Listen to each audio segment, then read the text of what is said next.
See, we're gonna like make sure that it's going, and then I'm gonna make sure that people can like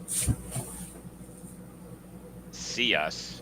And that there are people who can and are seeing people. us. Yeah. Yeah, and YouTube on one. Let's just go to that. Go to the channel.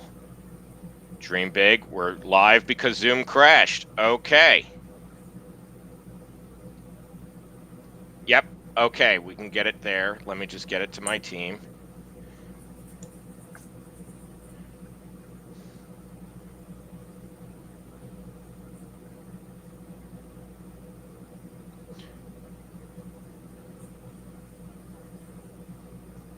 Long and short. Send everyone to this. And we're just going to do the session anyway. Perfect. I see one person watching us. Don't worry, folks. You were in the, and they left. They left. So, shouldn't address them. Yeah, so this is fun. Like this is what you got to do. You got to just kind of roll with it. So Jesse, you've had a fun day so far. Yeah. If you're still interested, join us in our live stream. Bingo. Yep. Yes. Do that. Okay. Awesome. Jesse, we're gonna get this spun up. You still had like 30 minutes of stuff anyway. So hey. Look at you, Anna and Isabella and all that. Yeah, okay, so let me go to the Connected Fundraising Slack community. We are pivoting. Not even Zoom can keep us down. Not even Zoom can keep us down. Zoom goes locally, it goes down globally, doesn't matter. Okay. There you go. Okay, folks, we are excited to have you here. Zoom webinars went down. The main presenter for Giving Tuesday got sick. It doesn't matter.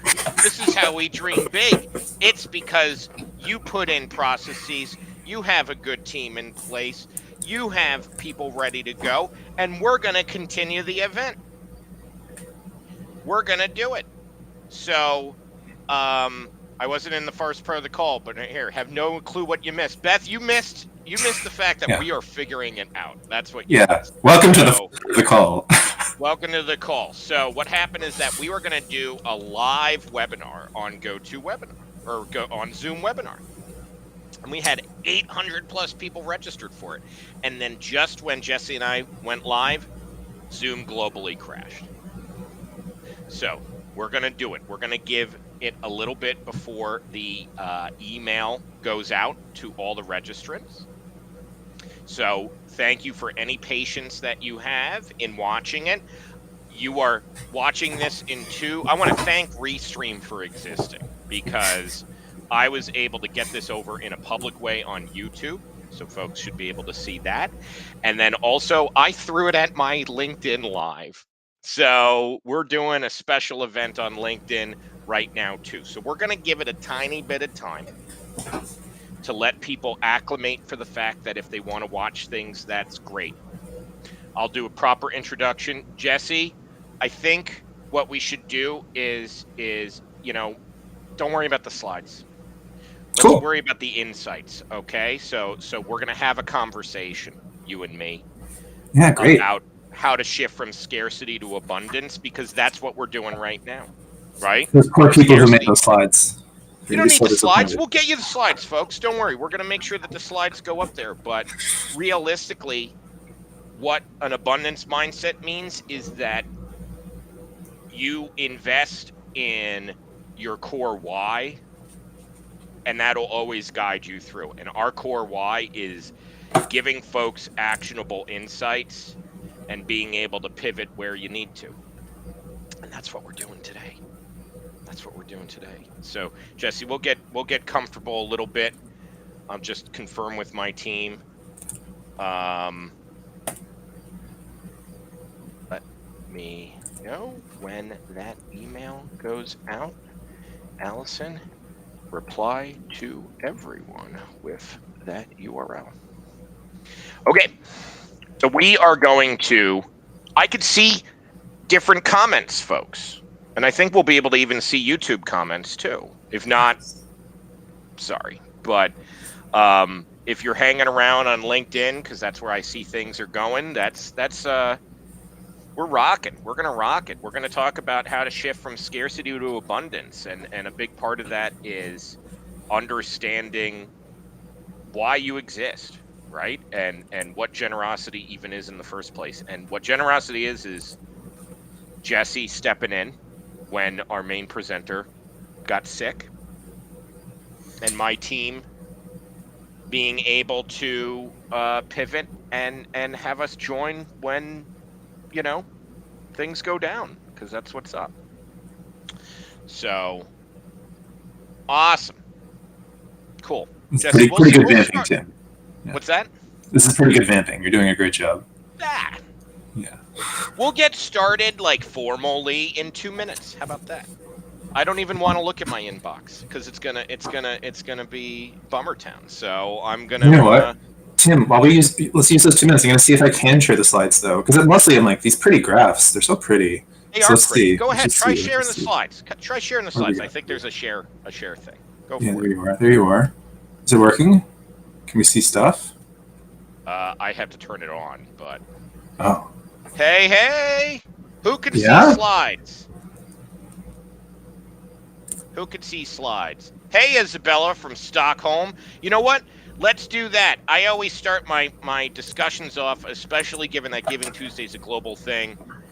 If you can comment and you want to make me and Jesse feel like we're not alone, comment and tell us where you are joining us from on this live stream. If you comment, it is an act of generosity, and we appreciate it. It is an act of generosity. We'll count it. Yeah. So Isabella did. Beth was like, "What am I missing?" Not much for the first 5 minutes, but yeah, would love that. Let me just clear out my notifications. Okay, we're gonna rock this. Okay, so we do have the presentation. Hello from, oh my goodness, Natasha, you are joining us on the YouTube side. So that is wild. You know what, Jesse? It works.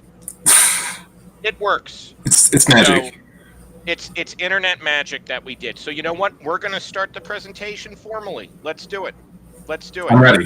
Folks, I want to welcome you to a adapted version of Dream Big Day 3. We'll probably come back. Maybe we'll ask the Giving Tuesday team to join us at Generosity Exchange, or we'll do a re-up of this session. We'll figure that out. But what we're going to do today is a pivoted version of Day 3 of Dream Big. So Day 1, we talked with Rachel Muir on what's going on? How can I actually create generosity moments, which is when you're zeroing in and making something beautiful for someone to remember for a long time. Then yesterday we heard from Team Gleason Foundation, and they actually got into the sausage making of creating generosity moments. So what we want to do is do what Zoom cannot do right now and reach globally. And so what we're going to do is actually zoom out with Jesse from Giving Tuesday and talk about what's happening across the world when it comes to even generosity itself. What are the different moments, and how can your organization pivot from a scarcity mindset into an abundance mindset? And what does the giving ecosystem look like now? So that's what we're going to talk about in this very special edition of Dream Big Live. Dream Big Live publicly. Collector's edition, maybe. Collector's edition. This is, folks, mint it. This is an NFT that you're going to want. So, Jesse, before we get started formally, thank you for rolling with it, by the way, in a big way, in many ways today. For the folks who are joining us, tell us who you are, and then we'll kind of get into it. All right. So sorry for the small gap.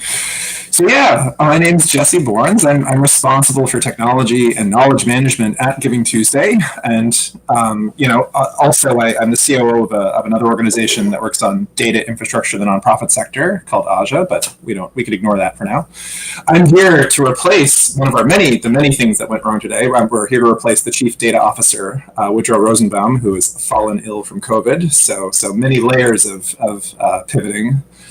Hopefully I'm more handsome than him, but I'm certainly a poor substitute when it comes to talking. But that's okay. We'll do our best. You are going to be great. I think so. So like I have these slides. We're gonna skip through them because we don't have all the time in the world anymore. But one thing I just want to tell you about is, like, first of all, what is GivingTuesday and why are we here talking about this stuff? And I'm sure you're all very familiar with GivingTuesday, the concept. The day of is what we refer to it as, that comes around every year. But this is somewhat less familiar to people, that there is a global organization that exists to promote that event globally, to enable a whole bunch of different programs and organizations all around the world in taking advantage of that, but in more importantly, focusing on increasing generosity and enabling an increasing generosity globally. On top of that, we do a bunch of stuff with data. We've actually recently launched a $26 million campaign to expand our data commons work, it's really cool. It's a rare gem, I think, inside the nonprofit sector in general, but also when it comes to data, it's exceptional. And what we do is that we collect from a whole bunch of different data providers and collaborators and people in our network. We collect information and data about donation transactions, as well as a whole host of other things like volunteering, surveying, all that kind of stuff. We mishmash it together, which is a technical term that you can all use, and we clean it, and then we try to use it to understand what's going on, what are the insights about generosity, giving behaviors, volunteering, all those types of things on a sectoral scale. And the thing I'm going to point out right now is, like, there's a distinction that we're drawing between giving and fundraising. And that giving is a much more expansive thing that we're interested in, because it can take many different forms, and it requires different kinds of data in order to measure it. But that's what we're really focused on, is how do we get a complete or more complete global and accurate picture of what's happening in the world of generosity, in the world of giving, outside of what we call sort of like traditional or the normative fundraising world. And that's what we have a bunch of. That's what I want to share with you. And that's I think the main takeaway from this whole presentation is a lot of the stories that we are hearing are about fundraising, and they tell a very specific narrative, and we actually have a lot of data that tells us something else, that questions a bunch of those assumptions. So that's what we're going to look at. So number one. So this is a two-part one, but one that fundraising is in decline is a really normal thing that we hear about. It's sort of it's been like that for a few years, actually, even before the pandemic. That monetary giving is the primary way that people express their generosity. And, well, the truth is, that's not true. Neither of those things. So, for one thing, we have a whole bunch of data that looks at forms of giving.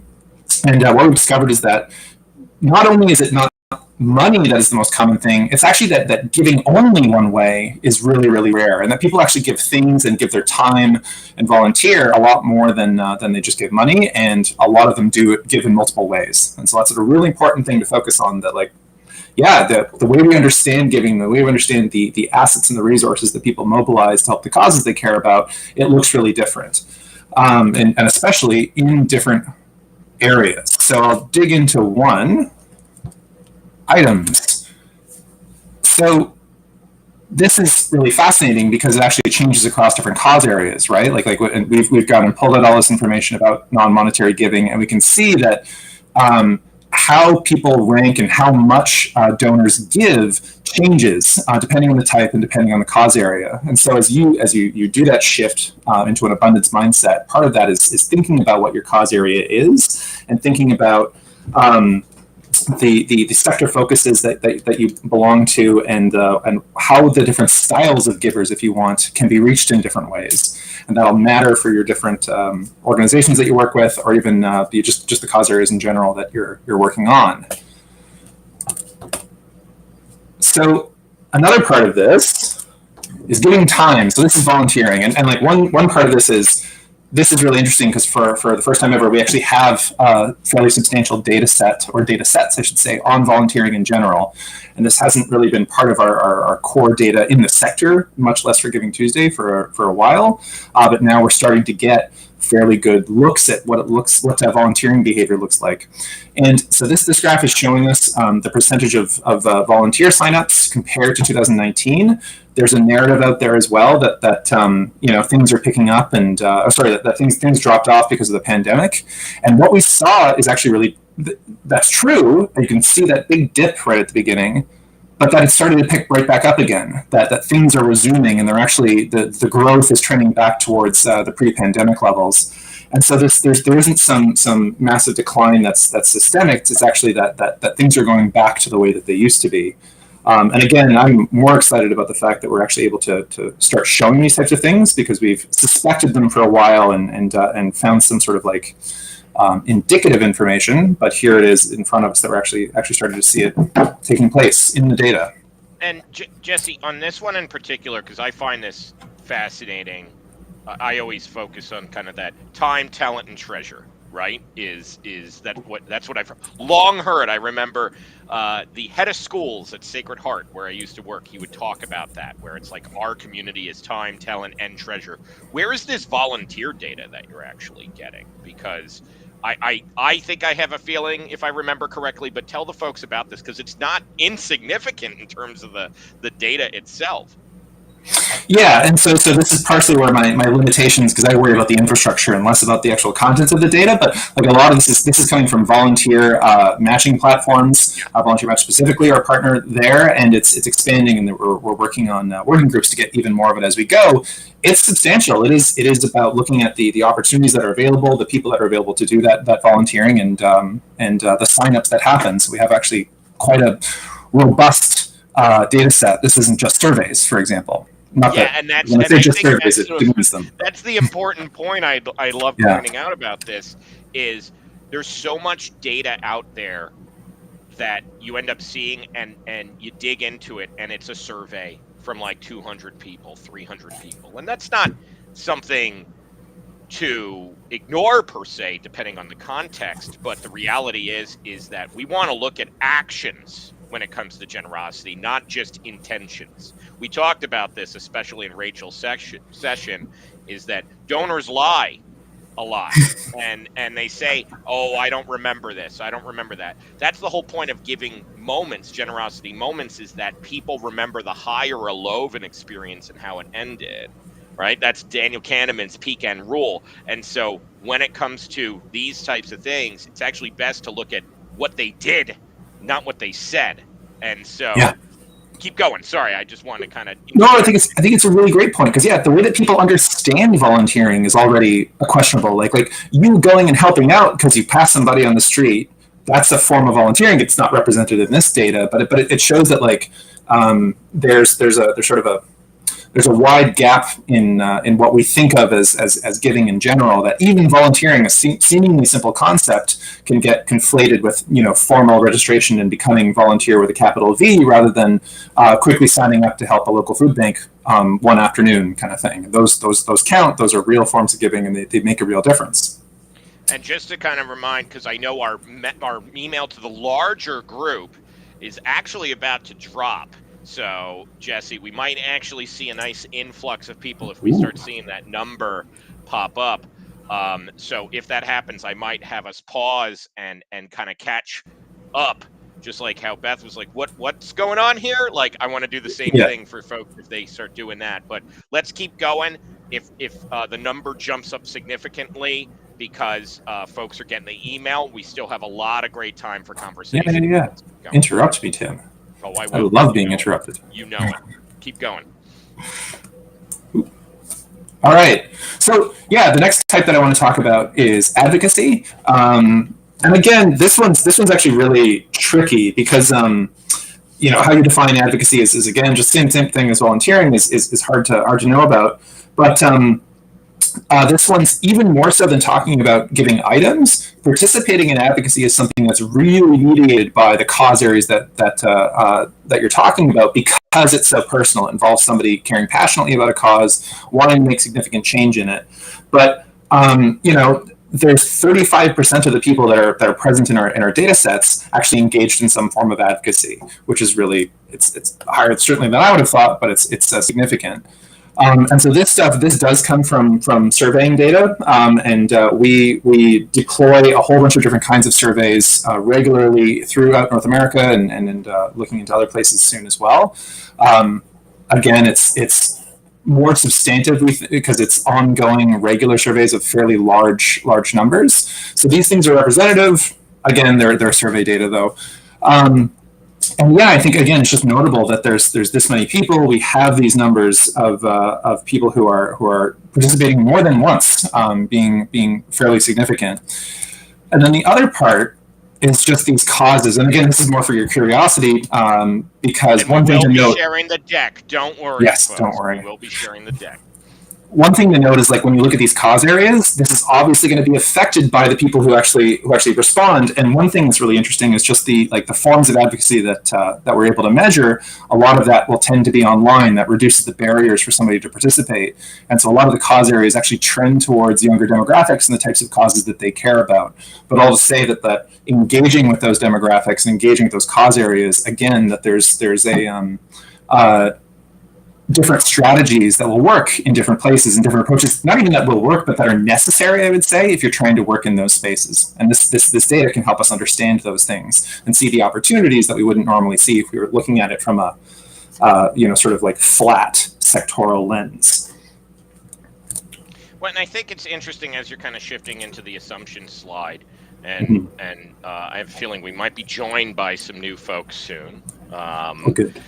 So on the advocacy piece in particular, I think it also helps coincide with some of the other data that, for instance, we saw coming out of GivingUSA's most recent report on people wanting to pay more attention to social justice causes, equitable access for different types of underrepresented communities. It's not like these things haven't been around by any means, but it's more the fact that there's a lot easier access for people to show, hey, I care about this. And that's where I think there's a nice correlation between this type of data that somebody and you saw even some kind of snotty think pieces about slacktivism and stuff like that. And kind of my off the cuff thought there is that even something like putting a survey interest down for I care about this, like I'm submitting a petition or something like that, that starts the conversation, right? That begins to involve you into these larger discussions. So yeah, if you understand these things as only discrete actions, then it's a really limited lens. But those are just like those are ripples that we see that are indicative of other activities, and we're starting to get the data and starting to have the ability to measure them, and that's what's changing, not the behaviors. It's not that suddenly people care about stuff. That's not a thing, right?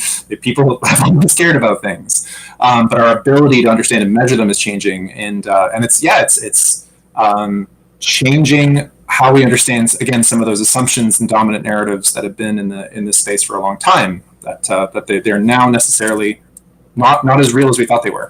So as you shift into the assumption, before you do that, I'll just kind of re-welcome everyone, explain what's happening here. You might have signed up for a webinar that was going to be done on Zoom webinars. That platform's having a bad day. And so what we are doing is doing a special live stream to make sure that the conversation still occurs today for people to benefit from. The resources will be supplied, as well as all the other recordings from this week. And we'll talk to the GivingTuesday folks to maybe have them back for another kind of recap session you know, maybe a fireside chat with Woodrow or something like that. But Jesse, we're really thankful for you to join us. Keep going with some of the insights that you folks have had. Cool. Still excited to be here. And we could see Join the the chat. adventure. If you're in the chat, we could see it. So, you know, pop it in there. Yeah, let us know you're there. So yeah, we talked about one assumption before, that like giving is only monetary, and that people tend to only prefer to give only in one way, which we are seeing is not true in the data that we have. But then here's my other one, and this one's probably my favorite, that people generally give only to nonprofits. That's the majority of giving. Let's say that like registered organizations, they make up the bulk of the sector, and that's where fundraising happens, and that's where giving happens. And when we look at only that, again, that distinction between fundraising and giving is important. When we look at only fundraising, that's true, but that's because we're looking at a fairly specific form of giving that is dependent to some degree on, or to a large degree, on the formality of those institutions. But the reality is that once we get outside of that and start looking at broader expanses of data, we actually see that giving outside of those formal structures, giving to non-registered 501c3 type organizations, is much more common than giving to nonprofits. And I'm talking really, really more common, as in we might be focusing on the wrong thing. So, like 65% is one thing, but even this number, only 2.5% of people who only gave money to nonprofits. That's, like, I want to settle on that. That's pretty stark, I would say. That again, the majority of like the giving economy, not just the nonprofit sector itself, is composed of these informal and unstructured organizations, and a lot of people are supporting them, and that's where a lot of the instances of giving actually happen. And that's not just in the States, like that's where that graph was going. That's globally. So we have at GivingTuesday, we have lots of data from a bunch of different countries. It varies by depth and breadth depending on the country and the sort of the specific players and infrastructure that's there for us to be able to get this stuff. But in countries where we do have robust data, we're able to see that most of the money goes to non-registered entities, to things that would be considered informal, and even more importantly. This is especially important in a non-Western context. That is more true in non-Western countries. So as we think about international development and giving in other countries and what we're talking about, like, yeah, focusing on institutional fundraising and institutional major donors that give to that traditional nonprofit sector isn't really helping in the way we want it to, and might be a bad idea. All right. Okay. So this data comes straight from the transactional information that we get from many different providers and from the FEP project and things like that. And what we're finding, a proud participant yes, in that's this right. Data, absolutely. Absolutely, we can't thank Neon One enough, and it's another form of them supporting the sector in addition to conversations like this. But yeah, it's really fascinating. What we're seeing to interpret this is that donors are going down, or the number of donors is going down. So, but at the same time, the amount of money that we're raising as a sector in nonprofit fundraising specifically, not giving, but as those donors go down, the dollars are going up. And what that means is that the nonprofit sector, in its efforts to do fundraising, is focusing more and more on a much smaller number of much larger donors. That's a little bit scary. Because what we're doing is we're putting a lot more all of our eggs in one basket, or in fewer baskets, let's say, more and more eggs in fewer baskets. And as that happens, like, retention will start to drop, and especially around the smaller donors, and we're creating a lot more risk for long-term failure, because we're building a precarious situation where any small change to the behavior of that smaller population of donors is going to have a hugely outsized effect. And on top of that, what we're going to start doing is disincentivizing the amount of giving that we're getting from, as we saw, the sources where it's actually much more robust and happens a lot more. So those smaller groups, those smaller donors, and those non-monetary forms of giving. Tim, actually, maybe you want to jump in. Yeah. This is a juicy area. This is a juicy one. I would say this is where the reason we focus so much on individual generosity moments with people is because of this, ultimately, because the implication is that if you do not address things like small dollar donor acquisition and retention, then one, if everything eventually is going to come down to rich people just given to nonprofits that they like, one, I think that's terrible. But even if we go down that path, and that is the sector that we ultimately, because we get to decide our future, folks. So let's say that's the future we decide on. Well, they got to come in somewhere. So start with good generosity moments. Now, I prefer the much more optimistic path forward, which is that we reverse that trend and that the number of donors continues to go up because the experience is pleasurable and that people are happy because they give and they want to be part of the community that your organization is building. And a really big way to unlock that is generosity moments. But these folks start somewhere. This is this is not Oprah or Jeff Bezos or whoever, Mackenzie Scott, coming in and sprinkling money on your nonprofit out of nowhere. It's not going to happen. If it does, great, you're an outlier. The reality is that it's going to come through the grind of small dollar donor individual acquisition and growth, then that middle donor bucket of, hey, you've given me $1,000 over the lifetime of our relationship in the past few years together. You are great. Do you want to be part of the larger story that we're trying to build? And that's how you level up. Everybody, Jesse, ignores the middle part. We talk so much about that small dollar acquisition and the major donor stuff, but it's actually the middle, the boring middle, that we don't talk enough about.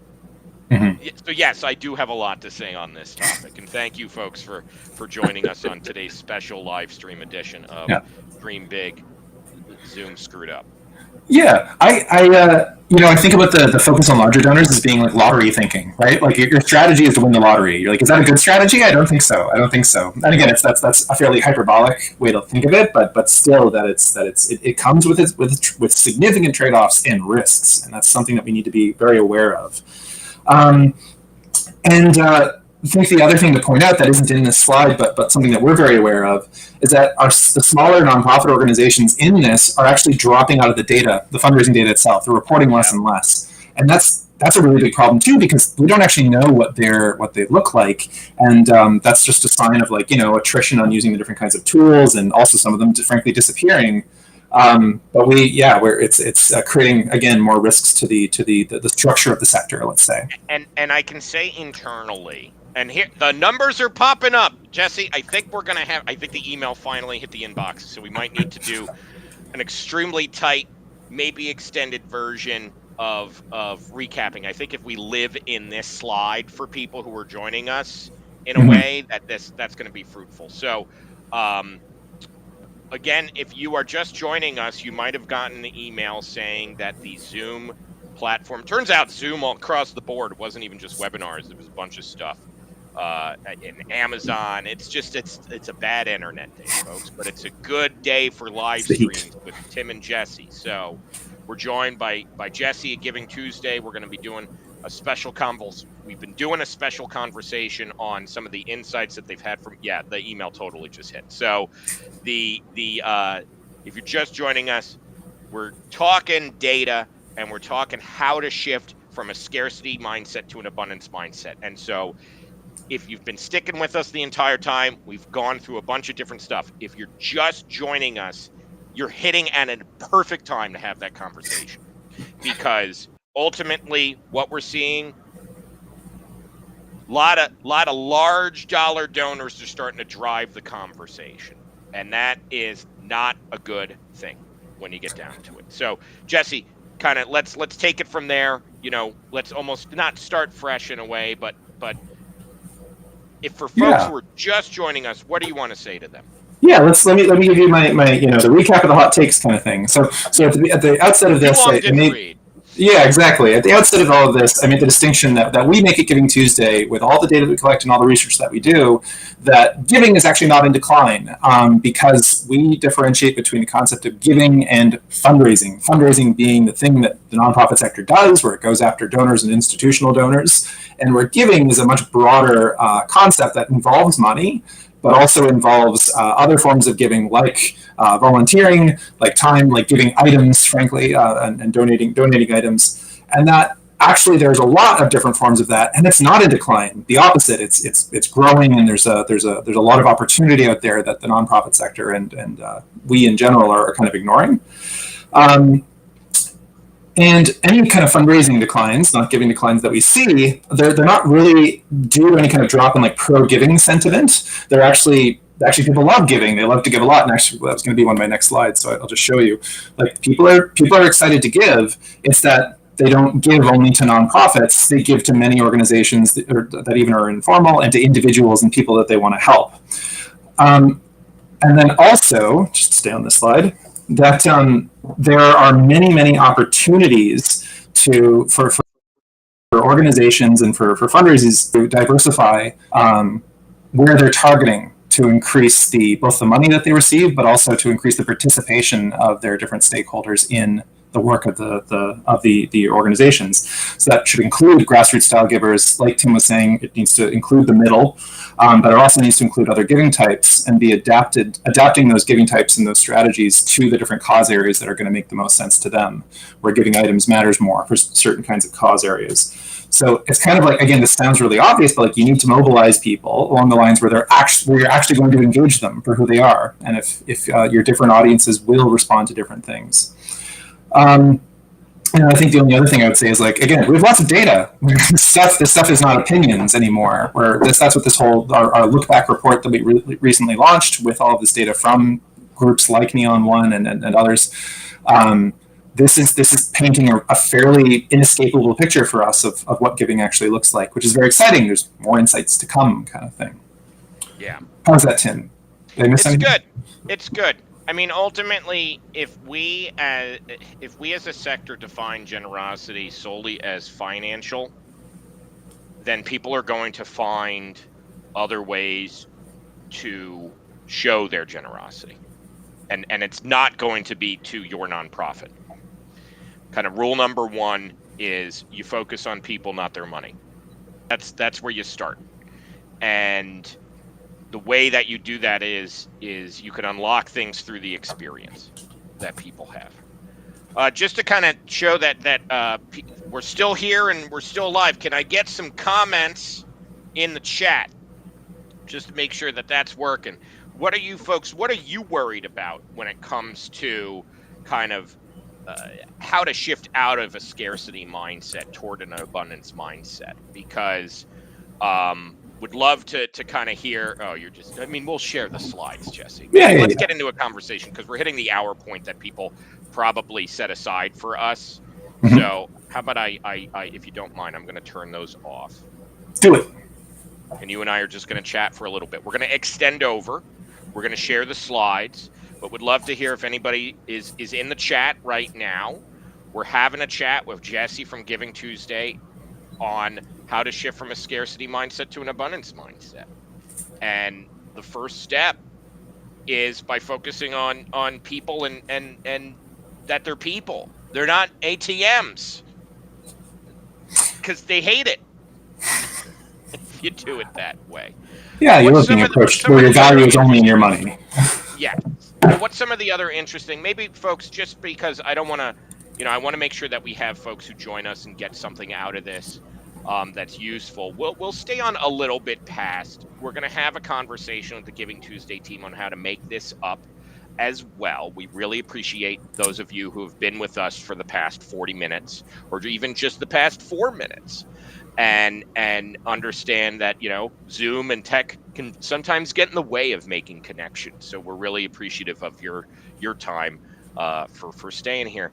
Jesse, what do you think what do you think the future holds? What is the next few? Because we're hearing the R word, recession, things like that. What can people do to kind of think about the future and what that might hold in even the next, 18 months or something like Yeah. that. Let's not repeat the same pattern. And the pattern is that during times of crises, we focus on large donors, and we focus on large donors and institutional fundraising, and it's going to create, like we were talking about before, the big population joined us.